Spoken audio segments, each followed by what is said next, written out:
Hey guys, it's your girl Socially Tamp here, and I am about to give y'all some fire. I'm giving you all the tips and tricks of setting up your very own online store.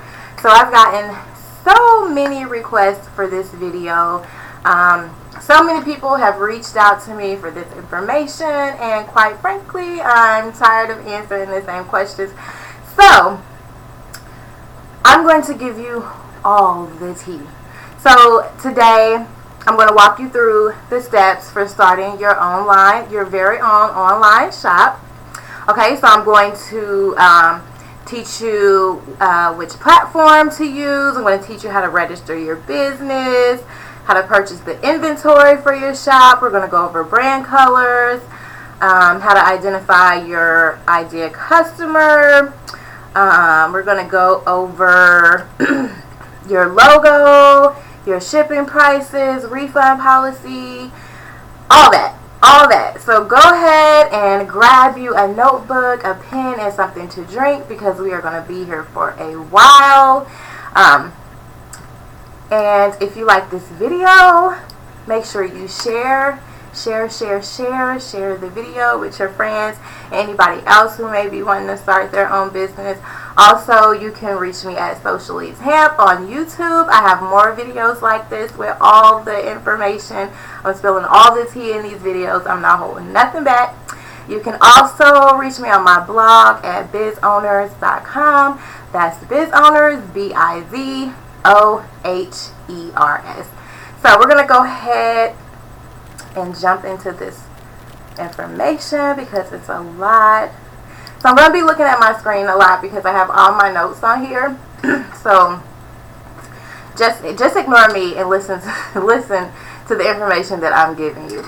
Okay, so welcome to the Business Boutique. So we're going to go over how to launch your online shop. So first, I want you to think about what platform you want to have your shop on. I personally use Wix, and that's Wix. If you have a computer, you might want to go ahead and grab that, your laptop, or go ahead and log on your computer, because they're going to be going over a lot of information, and you're not going to be able to just remember all this. So go ahead and grab you a notebook and something to write with, or grab your laptops or whatever that you can use to go along. So we're going to talk about platforms first. So like I said, I use Wix. I've been using Wix for the last 3 years. I personally like Wix. So when I first got my boutique, I did actually pay a graphic designer to set up my website, because Wix isn't the easiest platform to use for setting up, I'll say. Now that I've had it for 3 years, I can kind of maneuver around. I mean, I know how to add my product. Now, adding a new page and all that, new blocks and all that, I still don't know how to do. It's kind of difficult. So I use Wix for mine. I know a lot of people use Shopify for their shop, for their online boutiques. So I went ahead and did some price comparing for you. So for Wix, when I first started out with Wix, it was like $19 a month. However, so that they can stay with their competitors' range, they have raised it up to $30 a month now. So I guess it's pretty much the same, because the basic plan on Shopify is $29 a month, and that's the same as Wix. So it says with Shopify that you actually get a discount with your shipping. So that's a plus. With Wix, you do not get a discount with shipping. However, I do all of my shipping through either USPS or straight through PayPal. So if you link PayPal to your store, you can just print all of your shipping labels through there. Also, when I first started out, I was actually having my vendors ship all of my orders to me, and then I in return would ship it to my customers. But I've gotten out of that, and I'm kind of doing more drop shipping now. So where drop shipping is where I have my vendors ship my orders directly to my customers instead of them sending it to me and then I ship it to my customers. That way I'm saving a lot on shipping costs, and also my customers aren't waiting as long for their orders. So you just have to figure out what is going to work best for you. If most of your customers are local, then you might want to go ahead and have your vendors send all of your merchandise to you. And of course, your first few orders, you're going to want them to send it to you so that you can test out their quality and see what their shipping turnaround times are. So you're going to want to test the waters before you just have them shipping stuff to your customers. So like I said, the basic plan on Shopify is $29. Then they have a $79 a month plan. I'm trying to read this and see like what's the difference with these plans. Okay, so it says with the basic plan, you can start selling your products on your beautiful online store with low credit card rates. For the $79 plan, it says that you get more sales features like gift cards, professional reports, and abandoned cart recovery. Now, I will say with Wix, you automatically get the abandoned cart recovery. So what the abandoned cart recovery is, say you have a customer comes to your website, they put some items in their cart and they don't come back. So with Wix, you can set up, you can customize it, you can set it up to where if you want to send them an email in an hour or in 5 hours or the next day, just to remind them that, hey, you know, you left something in the cart. I know you've got those emails before from companies when you've ordered and you know you didn't finish your purchase. So that's what abandoned cart is. So I guess with Shopify, you have to pay an additional fee for that, and it's a pretty hefty fee. So that plan is $80 versus, like I said, with Wix, I just pay the $29 a month, and I have that feature in my $29 a month plan. And then they have an advanced plan that's $300 a month. So I would not recommend that plan, and doesn't look like much comes with it. It just says lower credit card rates, and advanced report builder, and carrier calculated shipping. So I guess you get discounts on shipping, and I'm not sure what the advanced report builder is. So you can decide if you want to go with the Shopify or Wix. I do know that Shopify does have some features that Wix does not have, but I'm not sure what they are because I've never used Shopify. I just kind of did a little research for you guys to give you a little background so you can kind of see where you want it to go in the process. And there is another. It's a fairly new website that does the same thing. Let me see. I'm sorry. I screenshotted it on my phone for you guys. Let me see if I can find it.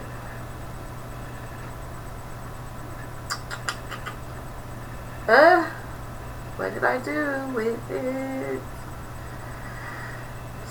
So I don't know. Just silly me. Okay, so it looks like we're gonna roll with those two.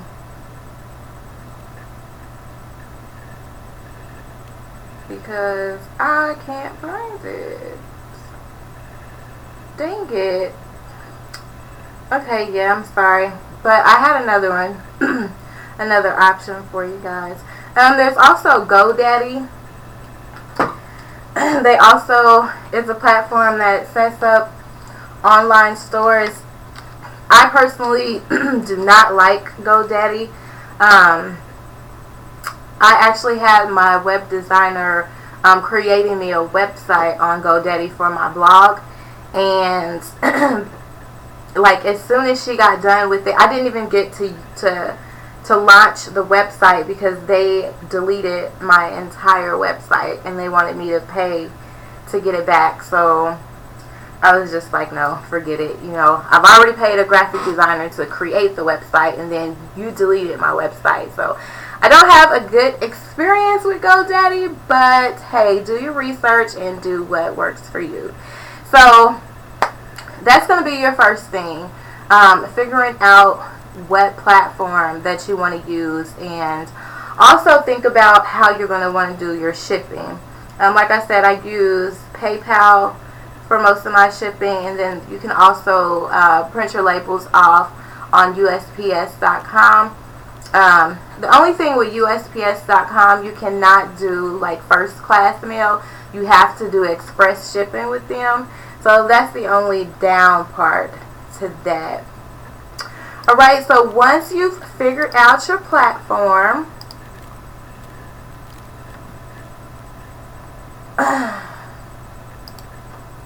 we're going to jump into registering your business license. So to register your business license, you're going to file for your license and the permits for your business. You're going to want to know your name. You're going to want to research and make sure nobody already has that name. So just do a Google search or go on Instagram or Facebook and type it in and make sure nobody already has that name. And then you're going to go to your city's website. You can do all this online. You can get your business license printed out, and you also can apply for your EIN online. So you can do all this from the comfort of your own home. So you just have to figure out what your state requirements are. So a lot of states, some of them you don't even need a reseller's license. I live in Indiana, and we are required to have a reseller's license. So we have to have a business license to sell merchandise. So just make sure you check out your state's requirements.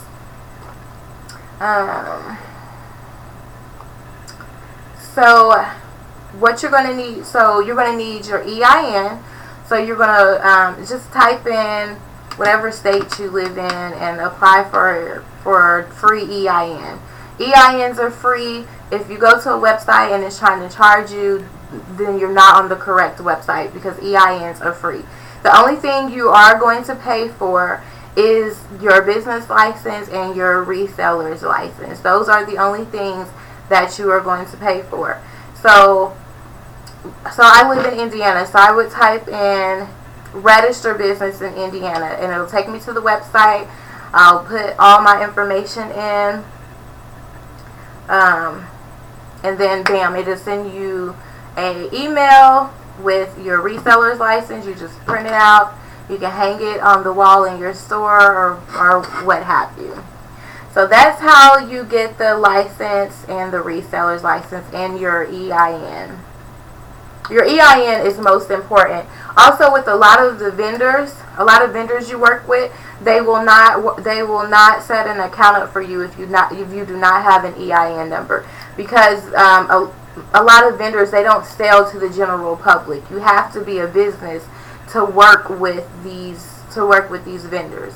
So even if you don't have the money to get your business license and reseller's license yet, which I believe is roughly like $90 for the both of them. So if you just want to go ahead and get your EIN number, that's fine. You can always come back and get your reseller's license and your business license, but you're going to need your EIN number, and it is free. So go ahead and start and do that. Then you can start reaching out to vendors and making accounts with them, because if you don't have your EIN number, they will not make an account for you. Okay, so now we're going to go into purchasing your inventory. Alright, so after you finish filing for your license and permits, you're going to start thinking about purchasing your inventory. So for inventory, there are all types of places that you can get inventory from. Um, it really just depends which vendors that you go through. There are a lot of vendors that have a minimum order amount. So you're going to want to think about that. So like I said, I do drop shipping now with my vendor, so where they ship the items directly to my customer. The vendor that I mainly work with, they don't have a minimum order, so I can have them ship one piece to Florida, or one piece to Louisiana, or one piece to Puerto Rico, and they are just fine with that. I'm sorry. This listen.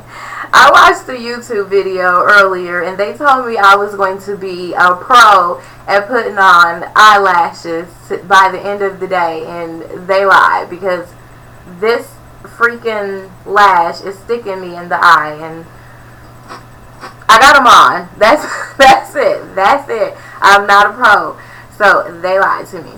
But yeah, you're going to want to watch the minimum orders, and then on other websites they may only sell in bulk. So you'll go on there and say you want these jeans, so they'll sell them in bulk. So they'll sell you like they may come with 2 size 4s, 2 size 6, and 2 size 8. Or if you want to get the plus size bundle, it might come with 2 size 14, 2 size 16, and like that. So it just depends on what type of vendors that you want to work in. If you have an actual storefront, I definitely would advise you to go with those vendors. That way, you're getting more merchandise put in your store for a lower price. So for vendors, you're really just going to have to do your research. You might want to go on Pinterest. I think that's where I first started out, looking for vendors. And then there's people that sell vendor lists all over Instagram. You want to be careful though who you buy vendor lists from, because a lot of these people, they'll charge you like $10 per vendor, or $5 per vendor, or $2 per vendor. I see a lot of that. I'm not sure when this whole trend started. A lot of you know I do sell vendor lists. I have 2 actually. I'm actually about to release a 3rd one. So one of my vendor lists is geared mostly towards fashion and retail. And that vendor list is $40. It has over 100 vendors in there, and it's kind of a mix. It has fashion, it has hair, it has shoes, it has t-shirt vendors, and all that. And it also has majority of this information that I'm giving you now in there. So it actually takes you step by step. This lash is really bugging me. So it actually walks you step by step how to set up your business, and it goes more into detail on the whole business license aspect, in case I didn't explain it clearly enough. So the fashion retail vendor list that I have, it walks you through all the steps of setting up your store as well. And it also has the 100+ vendors. Then I have a hair and makeup vendor. It's called the Gold Digging vendor list, and that list is $40 as well. Now that list has mainly hair and makeup and hair tools vendors. And then the 3rd vendor list that I'm working on now is all name brand. So all brands, like where you can get Nike and Louis Vuitton and all that, is going to have all those vendors on there. And I think right now I have like maybe 40 vendors on there. So I'm going to be done with it pretty soon. I just have maybe 15 more to add, and then I'll have that list available on the website. I'm not sure how. I guess I'll just leave you the links to the vendor list at the bottom of the video, so that you can find those. If not, then you can just go to PayHip. I'm on PayHip and just type in biz owners, and then all of my lists will come up. So you're going to want to figure out what you're going to do with your inventory. I know a lot of people order from AliExpress. I personally don't order from AliExpress. They have some really nice things on there. It's kind of hit or miss because, for one, they take forever to ship. If you order from AliExpress, you're going to be waiting 3 to 4 weeks for your merchandise, and then you don't know the quality of it, and I just don't fool with it. So the vendors that I use, they ship in 3 to 5 days. So I've been using them for the last 3 years. We've built a really good relationship. So they work with me, I work with them, and it's been good. So you're going to want to figure out what you're going to do with your vendor list. I mean, with your vendors. So a couple of vendors are Wholesale Fashion Square. You can check them out. I personally don't order from them. I have ordered from them, and they do have some real nice quality clothes. They just don't have more of the type of clothes that I sell in my boutique. So you might want to, it might be worth you checking out. And then there's also Good Apparel. Let me see what is next. So we're going to go into brand colors. Okay, so your brand colors is going to be how your customers identify you. You're going to want to keep these colors across all your social media accounts. So you don't want to set up your Facebook store on Facebook and have like turquoise and pink as your main colors on there, and then on Instagram you have maroon and black.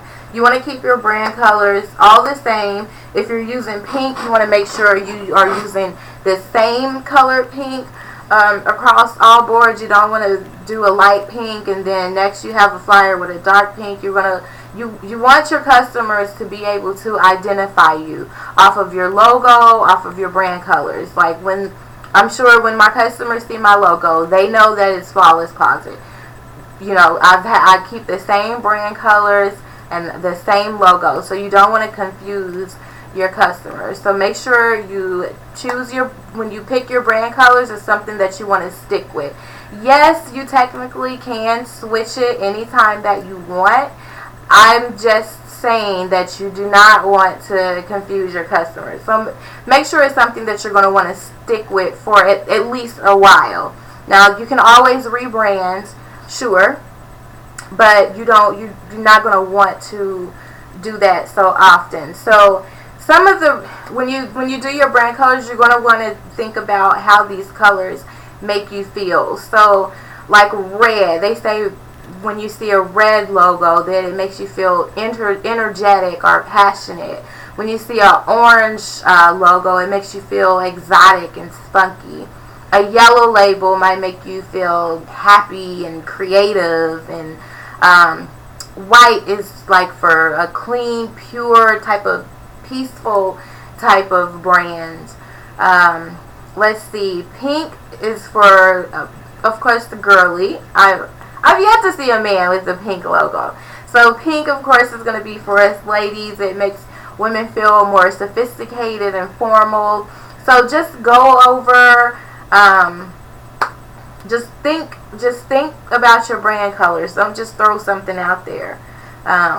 You're gonna, you of course are gonna have more than one brand color. So you're gonna make sure that they mix well. So, like, you're not going to want to have a yellow with a brown. That's just, you can do it, but it's not going to look too pretty. So, make sure that you think about your brand colors before you just start putting things out, because you're going to have business cards, and your brand colors are going to be on that. You're going to have flyers, and your brand colors are going to be on that. You're going to have business pages, or you should anyway, on Facebook, on Instagram. Maybe you want to make an account on Pinterest. You want to have all of your brand colors the same across all of your social media accounts. Identifying your ideal customer. So first you're going to want to think about who your ideal customer is.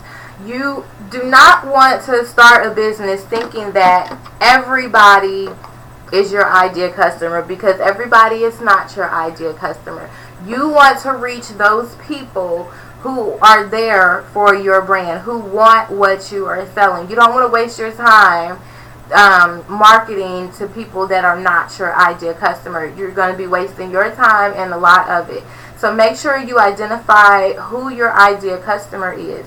And when I say that, okay, so say my brand is clothes, so I sell more like casual wear. So I wouldn't be marketing to a market of women that work in on Wall Street, or or that like more high fashion. I sell more casual wear, like sweatsuits and jean skirts and fitted dresses. I sell more clothes like that. So I wouldn't be marketing to women, to church women. I don't sell church clothes. So they would not be my ideal customer, right? So you want to think about who your ideal customer is. So you can actually take the time to write it down. Like when you think of your ideal customer is, you want to think about where do they hang out? Like where can you reach them at? Are they at the club, or are they in the library? Are they at on a college campus? Or where can you reach these people? Are they more on Facebook, or would you find them more on Instagram, or would they hang out more on Twitter? So these are the type of things that you have to think about when you're thinking about your ideal customer. What type of work do they do? So like I said, I wouldn't be marketing to no one from Wall Street. I would be marketing more to, like, I don't know, women that work in an office setting, maybe like a call center, or a CNA, or a nurse, not someone that's so, that's going to go buy a shirt that's $120. I wouldn't market to that type of market, because that's not the type of product that I sell. So you're going to want to think about where they work, where they hang out, what their hobbies are, because these are places that you're going to want to meet these people. You want to take your business cards or your flyers and hand them out to these people. Any person that will take your business card, give it to them. Get your name out there. I leave my business cards in restrooms anytime I go to a public bathroom, or if we go eat out. I'm leaving my business cards in the bathroom, or on the tables, or on the bar, wherever we are. I'm leaving those cards. So you want to make sure that you're identifying who your ideal customer is, because everybody is not your ideal customer. So once you have your website set up, you're going to want to go through your website and get a feel for your website, and try to navigate your menu buttons, and you're going to want to name your pages, of course. So since I have a boutique, I have a home page. You always want to have a home page, and then I have another page for clothes, and then I have another page for plus size, and I have another page for shoes and bags. And for shoes and bags, and then I have another page for jackets. So I just don't have everything cluttered on one page. You want to have different pages so that people can find exactly what they're looking for. So make sure once you figure out what platform you're going to use, that you go ahead and make you a list of how many pages you want to have, and name your pages. So if you sell homemade bath products, so maybe you want to have your oils on one page, your bath bombs on another page, and your body washes on another page, and your face products on a different page. So go through and name your pages and your titles and what you're going to have on each of those pages. Don't just clutter everything together. It's not going to look very professional, and your customers will get very irritated with you. And then you're going to add your products to your site. If you already have your inventory, you can start taking the pictures of your inventory or using stock photos. Go ahead and add those with your sizes and your descriptions. I will say descriptions are very key for selling online. You want to make sure that you're telling your customers exactly what they're getting. One thing I hate about going online and I want to purchase something, and then I'll look in the description and there's nothing there. So basically you have to go off what the picture is showing you. And the picture can be deceiving, because if you're showing a woman that's wearing a shirt and a pants and a jacket, and maybe you're only selling the shirt and the pants and not the jacket. But we don't know that because you didn't put that in the description. So make sure you're leaving detailed descriptions for your customers. For your logo, this goes back to your brand colors. Make sure that you have your brand colors picked out before you start thinking about a logo.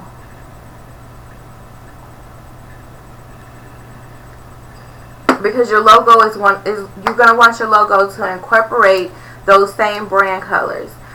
So you can hire a graphic designer.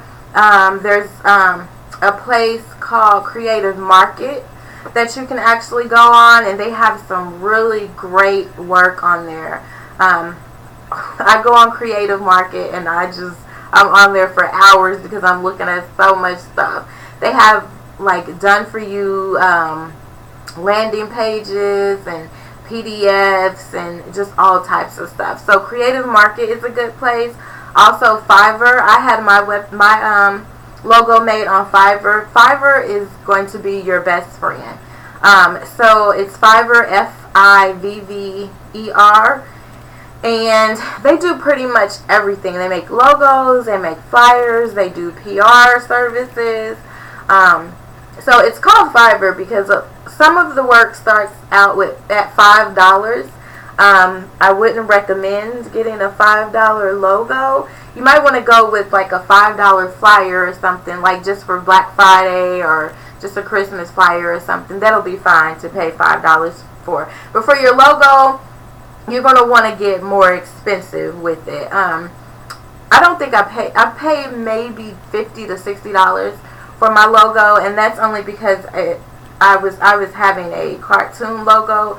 So I sent him a picture of myself and had him make a logo out of myself. So that's why I paid an additional fee. But I think it really, if I just would have got a basic logo, it was only going to be $25. But since I went all the extra stuff, it was worth it. I love my logo, and he did a really great job at it. So there's your logo. You want to we already went over this. Your shipping prices. I actually had somebody ask me about shipping just the other day. So when it comes to shipping, it's up to you.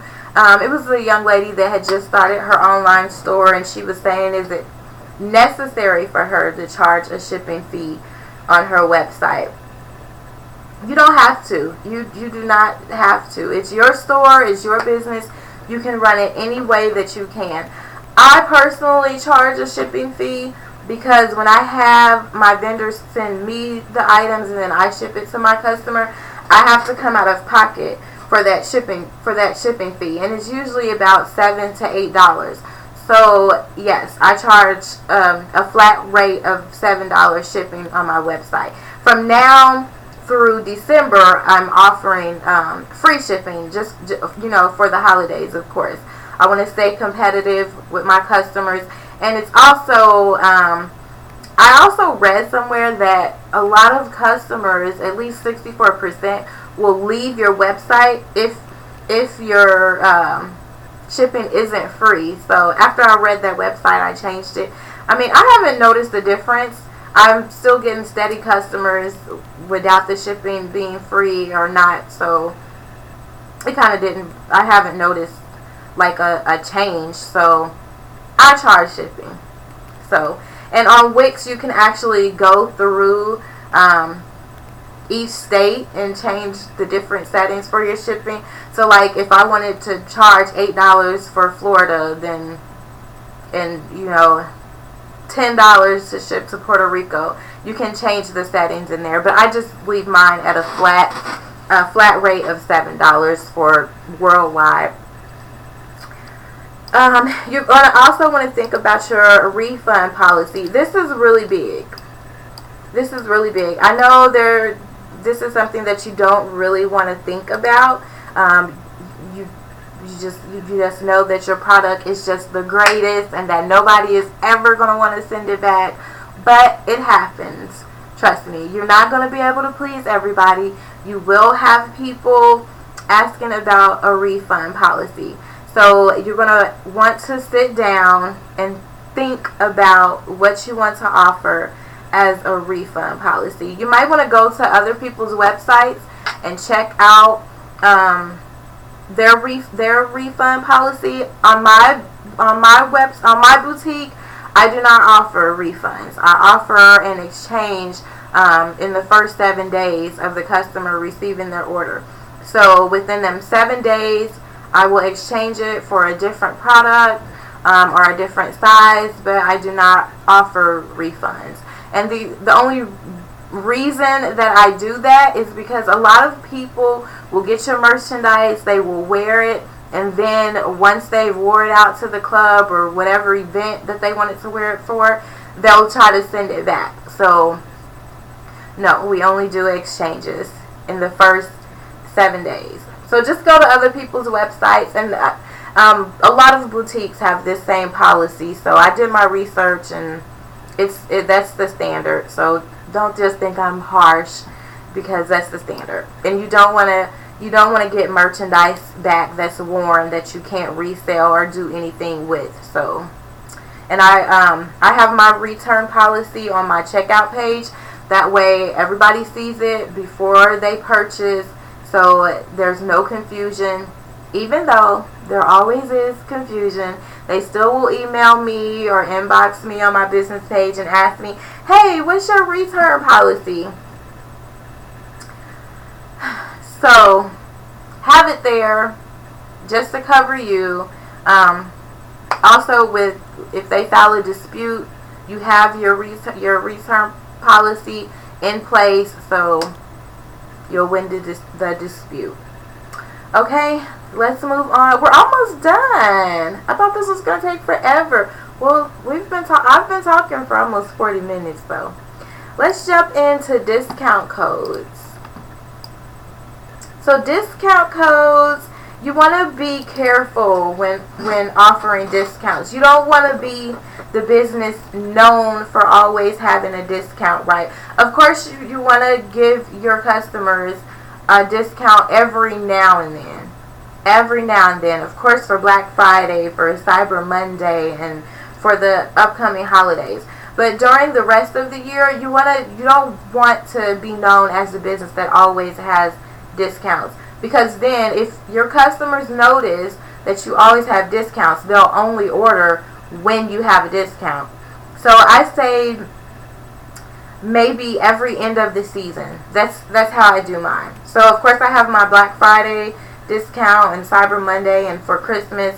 But during the rest of the year, I only really offer discounts at the end of the season. So like when spring starts, I'll have an end of winter discount. When summer comes, I'll have an end of spring discount or beginning of summer discount, whatever. So you don't want to be making discounts like every week or every month, because then people will only order from you when you have a discount, right? And also this goes back to you learning how to navigate your website, because you're going to want to learn how to put these discount codes in. Also, when you make your discount codes, make sure that you're sending them to your email list. When you set up your website, or whoever you have set up your website, make sure they put a pop-up form up or some type of form where your customers can sign up to your email letter. That way, when you have discounts or when you have new merchandise, you can just email it directly to all of your customers. So make sure you have that that, you know, that subscribe to our email list pop up. That is very key. Make sure you have that. Gift cards. Oh, we're coming to an end. We just got a couple more things to go over. So gift cards. I'm not sure how Shopify does theirs. With Wix, I haven't seen. I'm lying. They do have a part where you can offer your customers gift cards. However, I use Square also. So on my website, you can either, when you check out, you can either pay with PayPal or you can pay with Square. With Square, that's where they can pay with just their debit card, their debit or credit card. You know, PayPal, they can go through PayPal. Most people, if they don't have a PayPal account, they'll just pay with their debit or credit card. And Square offers gift cards to your customers. We've already talked about the abandoned cart recovery. That is very key. So make sure whoever's setting up your website, or if you set up your website, make sure that you have that abandoned cart recovery. I have gotten tons of orders just off of that feature. I mean, because some people, they'll put the stuff in their cart and then they'll realize, oh, my wallet's in my car. So they run out to get their wallet and then start lollygagging and forget all about what they were about to do.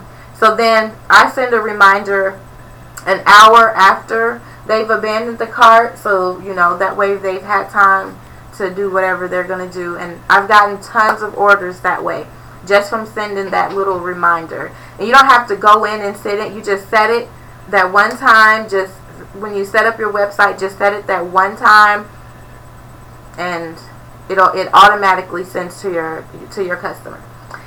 And the last thing we're going to talk about is connecting your domain and testing your site. Before you launch your website, before you start giving anybody your website address, make sure you have tested out all of your features. You will be so embarrassed if people go on your website and they can't order if your checkout button isn't working. Make sure. I actually did a test order for myself when I set up my website, just so I can be familiar with the process that my customers go through. So you want to make sure that you test out every single thing. Test out the pop-up box with the subscription. Test out your checkout page. Make sure you go through every single detail so that your customer shopping experience can be as seamless as possible. It'd be nothing worse than your customers putting this stuff in their cart, getting to the end, and your checkout button isn't working. You won't be making no money, and you'll be wondering why. Because your stuff ain't working. Right? And so with connecting your domain, that just means if you already have a domain name on another site, then you can switch that over. So for instance, I was talking about the GoDaddy site that I had my web designer create. So I had already purchased my blog name for that site when they deleted my whole site, but I still owned that domain name. So when I went to WordPress and created my blog, I could just use that domain name that I had already purchased. So that's all that is. With Wix, you will get a domain. It actually is separate. I think I pay like $15 or maybe $20, no more than $20 a year for my domain name. For my blog domain, it was a little more than that. I can't be certain because, like I said, I transferred it from GoDaddy, so I'm not going to even hold y'all up and lie to y'all. So if you already have a domain, that's an option to keep your domain, or you can just opt to get a new one.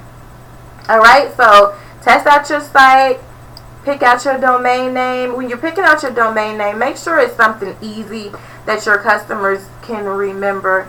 So like flawlesscloset.net, that's my domain name. Right? So you wouldn't want to have a domain like, I don't know, just something long and drawn out and hard for people to spell. You want to have something simple that, you know, people can find.